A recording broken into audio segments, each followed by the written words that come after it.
Monsieur le Président, Excellences, Mesdames, Messieurs les chefs d'État et de gouvernement, Monsieur le Secrétaire général des Nations Unies, Madame, Messieurs les délégués, c'est pour moi un grand honneur de m'adresser à cette auguste assemblée dans un contexte particulier chargé de vives émotions, de défis et d'interrogations quant à l'avenir du monde, confronté depuis des mois à la grave pandémie de Covid-19.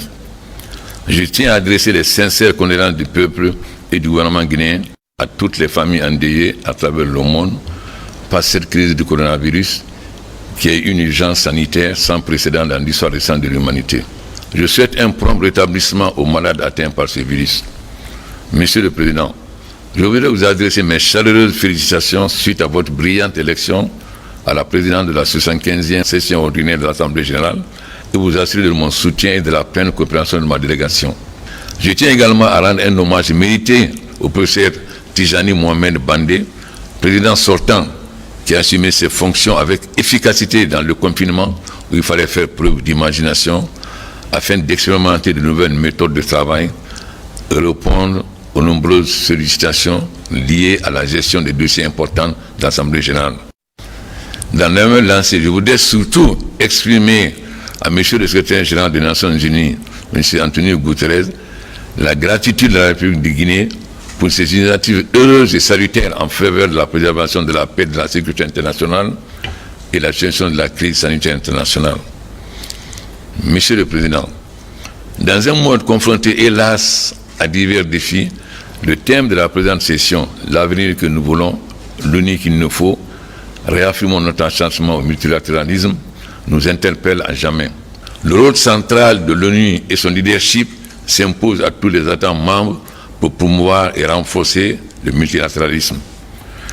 Dans ce monde de plus en plus interdépendant, aucun État ne peut à lui seul affronter les défis nombreux et divers auxquels l'humanité est confrontée. À travers ses multiples champs d'action et sa capacité de coordination d'intervention internationale, l'ONU accompagne les États membres dans l'atteinte de leurs objectifs de développement, l'éradication de la pauvreté et la lutte pour l'atténuation du changement climatique. Le monde a plus que jamais besoin d'une organisation réformée, forte, agissant sur la base des valeurs consacrées dans la Charte et la Déclaration universelle des droits de l'homme, capable à travers ses institutions spécialisées de faire face aux défis de la paix, du développement durable et de la santé. 75 ans après sa création, nous sommes en mesure d'affirmer que les Nations Unies ont su répondre à l'attente des pères fondateurs dans leurs efforts de préserver les générations futures du fléau d'une troisième guerre mondiale, de promouvoir la paix et développer entre les nations des relations d'amitié et de coopération. Une gouvernance internationale rénovée et renforcée doit prendre davantage en considération les intérêts des pays en développement, notamment dans la mise en œuvre des ODD et du programme d'action de la 3e conférence d'Addis Abeba sur le financement du développement et d'autres engagements antérieurs. C'est dans ce partenariat mondial que nos pays pourront se relever et poursuivre l'agenda de développement durable. La Guinée salue le lancement de la décennie d'action pour les EDD qui commande de revoir nos ambitions à la hausse et accélérer la mise en œuvre de solutions idoines et durables aux défis de la pauvreté, de l'inégalité des sexes, des conflits, des changements climatiques et des gaps financiers dans la mise en œuvre des ODD. Dans ce cadre, la République de Guinée a intégré toutes les questions importantes relatives à la mise en œuvre des EDD dans son plan national de développement pour créer la croissance et la prospérité en faveur des populations guinéennes et faire de la Guinée un pays émergent grâce au partenariat bi- et multilatéral. Et s'attelle à la mise en œuvre des objectifs de développement durable.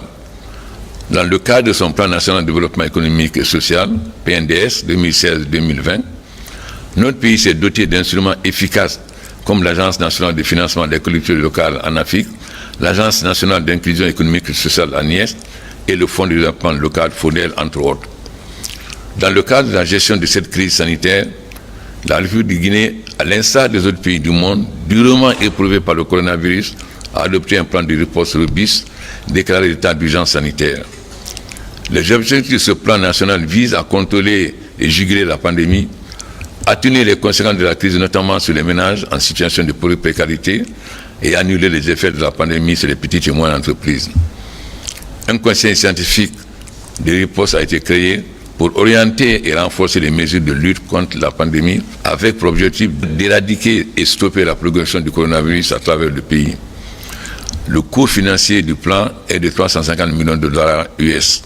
Les populations guinéennes y adhèrent et sont impliquées dans sa mise en œuvre en se basant sur l'expérience de la gestion de l'épidémie à virus Ebola. Je voudrais saisir cette occasion pour renouveler la reconnaissance de la Guinée à ses partenaires techniques et financiers et aux pays amis pour leur soutien constant, décisif et complémentaire aux efforts nationaux d'éradication de cette pandémie. Ma délégation exprime le souhait de voir figurer dans la déclaration politique sur la couverture sanitaire mondiale l'inclusion du principe de l'accès universel à la santé publique. Nous ne devons rien ménager pour construire un monde en paix et en sécurité à léguer aux générations futures. Je vous remercie.